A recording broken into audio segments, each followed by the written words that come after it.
Hi friends, నా పేరు సన్నీ. నేను హైదరాబాద్ నుంచి మాట్లాడుతున్నాను. నేను వీడియో తీయడానికి ముఖ్య కారణం రంజిత్ అనే వ్యక్తి. రంజిత్ అంటే మీకు తెలియకపోవచ్చు. రంజిత్ పవనిజం అని చెప్పేసి యూట్యూబ్లో ఒక 3 days బ్యాక్ ఒక వీడియో అప్లోడ్ చేశాడు. మెగా ఫ్యామిలీ మధ్యన గొడవ పెట్టడానికి డీజే టీజర్ని ఎత్తుకొని పవన్ కళ్యాణ్ మధ్యలో చుచ్చుపెట్టాడు. నువ్వు ఎవడు అసలు నువ్వు మెగా ఫ్యామిలీ మధ్యన గొడవ పెట్టడానికి? వాళ్ళు బాగానే ఉంటారా? ప్రజలు కొట్టుకొని చేసేది ఎవరు? ఫ్యాన్స్.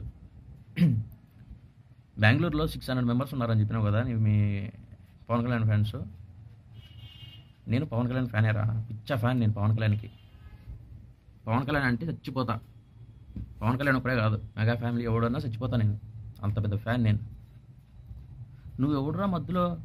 నీ ఏరియాకి వస్తే ఒకటి కూడా గడప దాటలేడా? ఏరా కంపేసినావు? ఏమన్నా మధ్యలో ఏమన్నా గోడ కట్టినావా దాటకుండా ఉండడానికి? లేదా బుల్డోజర్ పెట్టినావా? అంత పెద్ద తోపారా నువ్వు? నేను చెప్పేది ఏంటంటే భయ్యా, ఇలాంటి వీడియోలు చేసి ఫేమస్ అవ్వద్దు. నువ్వు ఫేమస్ అవ్వాలంటే ఏదో పని చేయి, మంచి పని చేసి అప్పుడు ఫేమస్ అవ్వు. అంతేగాని యూట్యూబ్ ఖాళీగా ఉంది అని చెప్పేసి వీడియోలు అప్లోడ్ చేసి ఇలా ఫేమస్ అవ్వాలనుకో తోలు తీస్తా. రంజిత్ రే, నీకేరా చెప్పేది, తోలు తీస్తా. అన్నీ మూసుకొని కూర్చో ఇంట్లో. నువ్వు అంత పెద్ద ఫ్యాన్ అయితే పోయి 100 రూపాయలు పెట్టి సినిమాకి పోయి టికెట్ కొని సినిమా బాగా చూడు, ఎంజాయ్ చేయి. అంతేగాని బయటకు వచ్చిన తర్వాత దిష్టి బొమ్మలు పెడతాం, తగలబెడతాం అల్లు అర్జున్ ఫ్యాన్స్కి అని చెప్పినావు అనుకో, చెప్పు తెగేలా కొడతా. అల్లు అర్జున్, పవన్ కళ్యాణ్ వీళ్ళందరికీ మేము పెద్ద ఫ్యాన్స్ రా. నువ్వు ఎవడరా మధ్యలో వాళ్ళ మధ్యలో గొడవ పెట్టడానికి? రంజిత్ అసలు నిన్న మొన్నటి దాకా నువ్వు ఎవడో కూడా తెలియదురా అసలుకి. మీ ఏరియాకైనా తెలుసారా నువ్వు ఎవడో? బెంగళూరులో వినోద్ రాయల్ అనేవాడు చనిపోతే తిరుపతిలో అతని నేటివ్ ప్లేస్ తిరుపతి. పవన్ కళ్యాణ్ అతను స్వయంగా వచ్చి 5 lakhs ఇచ్చాడు. ఎవరు తెలియకుండా మళ్ళీ ఎన్టీఆర్ వచ్చి కూడా మీట్ అయ్యాడు రే వాళ్ళ మమ్మీతో ఓదార్పు చేయడానికి. అది తెలియదు నీకు. డేట్ ఆఫ్ బర్త్తో సహా చెప్తాను చిరంజీవి గురించి. ఎవడురా నువ్వు?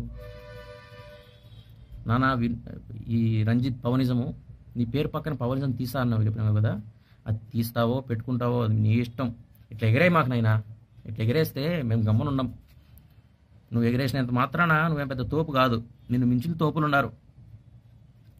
కింద పైన అన్నీ కోసేస్తా, అర్థమైందా? నేను కాదు, ప్రతి ఒక్క పవన్ కళ్యాణ్ ఫ్యాను, ప్రతి ఒక్క మెగా ఫ్యాను కోసేస్తారు దొరికితే.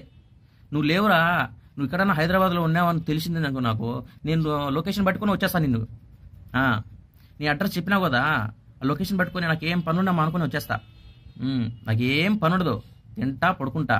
పవన్ కళ్యాణ్ మెగా ఫ్యామిలీలో ఏ సినిమా వచ్చినా 3-4 సార్లు చూస్తా. అదే నా పని. ఇంట్లో డబ్బులు లేదనుకో ఫ్రెండ్స్ దగ్గర పోతా, డబ్బులు తీసుకుంటా, పోయి సినిమా చూస్తా. నాకు అదేరా పని, నాకు ఏం పని లేదురా. మెగా ఫ్యామిలీ అంటే పడి చచ్చిపోతారా నేను?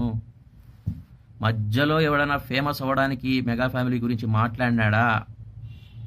నిజంగా చెప్తాను కదా, నేను జైలుకి పోయినా పర్వాలే, అడ్డంగా కోస్తారా. రే రంజిత్, 2 రోజుల ముందు వీడియో అప్లోడ్ చేసి పెద్ద తోపులాగా మాట్లాడి మళ్ళీ 2 days ఇప్పుడేమో అంట ముక్కు చిత్త మాడుతున్నావేంద్రా? ముక్కు పగలు దిగినారా నీకు? పలకొట్టారా? సారీ చెప్తాను కదరా. ఏమైంది? ఇంతకుముందు అంత ధైర్యం ఉంది కదరా, ఇప్పుడు ఏమైందిరా? తమ్ముడు మూసుకొని కూర్చో తమ్ముడు, అవసరమా నీకన్నీ? మీడియా వాళ్ళకి మా మీడియా నమస్కారం. ఒక యువకుడు, హల్చల్ చేస్తున్న యువకుడు, యూట్యూబ్లో అల్లర్లు లేపుతున్న యువకుడు, పవన్ కళ్యాణ్కి వ్యతిరేకంగా మాట్లాడిన యువకుడు అని చెప్పేసి మీరు పెడతారు. అందులో ఏముండదు మ్యాటర్. ఏమంటే మీరు లైక్స్ కోసమో వ్యూస్ కోసమో పెట్టాల్సిందే తప్ప ఏముండదు. ఎవడన్నా మెగా ఫ్యామిలీ గురించి ఎవరన్నా మాట్లాడినారా చెప్పు తెగిపోతుంది అంతే. అట్లని చెప్పి నేను వేరే హీరోలని చులకం చేసి ఏం మాట్లాడట్లా. నేను తెలుగు ఇండస్ట్రీకి పెద్ద ఫ్యాన్. తెలుగు ఇండస్ట్రీ అంటే నాకు చాలా గౌరవం ఉంది. అందులో మెగా ఫ్యామిలీ అంటే చాలా గౌరవం ఉంది నాకు. నాకే కాదు, మా ఇంట్లో వాళ్ళకి అందరూ ఎప్పటి నుంచో మెగా ఫ్యామిలీ ఫ్యాన్స్. అర్థమైందా? దయచేసి ఎవడు ఫేమస్ అవుదామని యూట్యూబ్లో వీడియోలు అపోజిట్గా అప్లోడ్ చేయొద్దమ్మా. ఇదే నేను చెప్పిన. రంజితో, రంజితో నీకేమ్మా చెప్పేది? నిన్ను మాత్రం అడ్డంగా నరికేస్తారు మా ఇంకోసారి చేసినామంటే. మూసుకొని కూర్చో. Thank you. నా పేరు సన్నీ భయ్యా, హైదరాబాద్ నుంచి మాట్లాడుతున్నా. నా పేరు సన్నీ. ఇది అడ్డంగా ఉంది కాబట్టి నా ఫేస్ ఏం కనబడట్లేదు, తీయేస్తున్నా. ఓకేనా? నా పేరు సన్నీ, దినేష్ అసలు పేరు. కడప నుంచి కడప నాది నేటివ్ ప్లేస్, హైదరాబాద్లో ఉంటా. Okay, thank you.